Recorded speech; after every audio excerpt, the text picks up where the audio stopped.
Hello and welcome to the 13th episode of Real Estate Advice with Victoria Mead. I'm your host, Victoria Mead.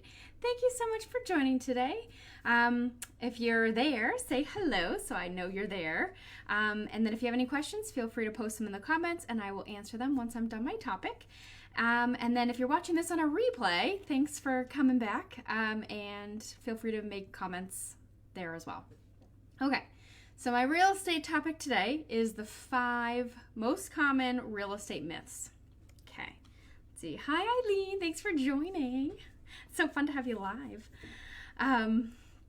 Okay, so here we go. First one, pricing your home high gets a seller a better price because the buyer will want to negotiate. So a common myth is that you should list your property higher at a higher price because that way there'll be some wiggle room for buyers to negotiate with you.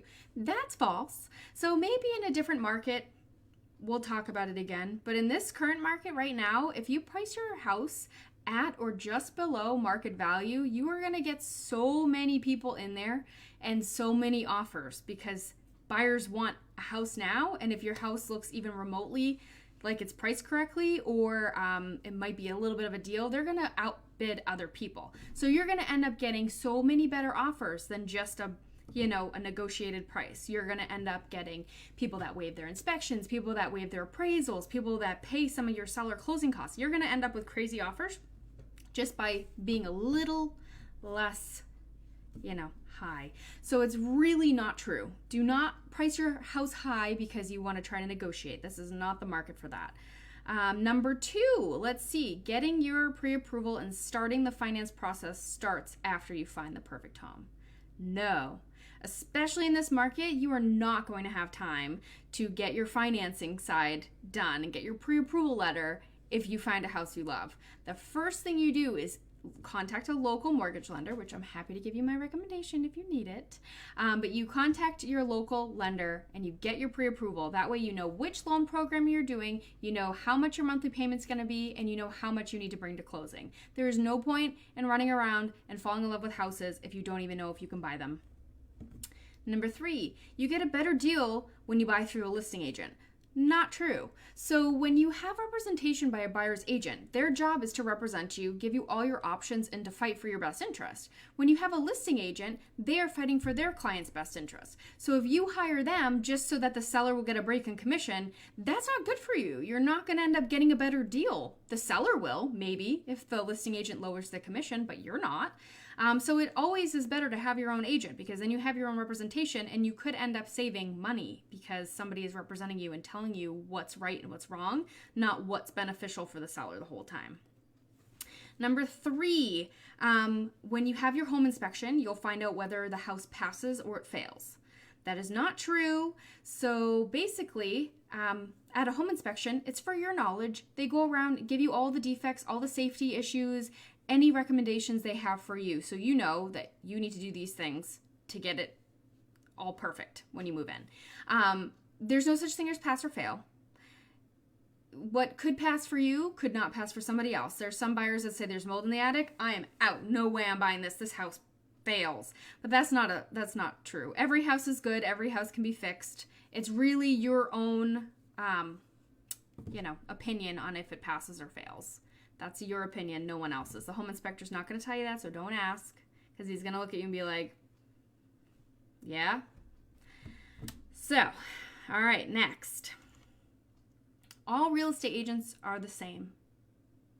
So I don't like that one. So many different reasons. But the first reason, the real reason, is there's so many different types of agents out there.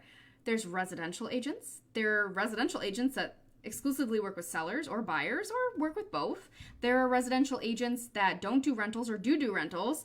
There are commercial agents that deal with commercial properties. There are vacation agents that deal with timeshares and vacation rentals and things like that. So many agents. And then you get to the portion of it where not all agents are the same because nobody works the same way.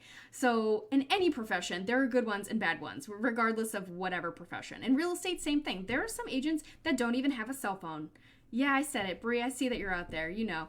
And then there are some agents that are very good at communication. There are some agents that take lots of vacations and are never around. And then there's some agents that are always around.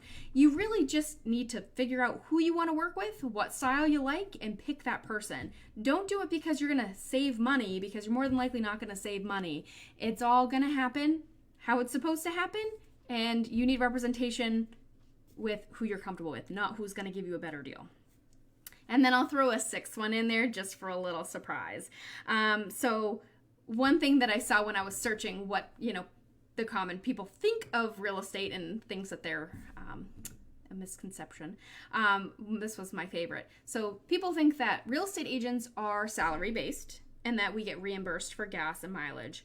Nope. We're strictly paid commissions. So if you don't buy anything, I don't get paid. So basically we're like, working for free with some pretty sweet bonuses at the end. So it's an awesome career. I love it to pieces, but people think we get salary and get reimbursed for the miles driving. We don't. That's why I only go 1 hour from Bow, because I'm not driving 2 hours to show you a house. I don't get reimbursed for that.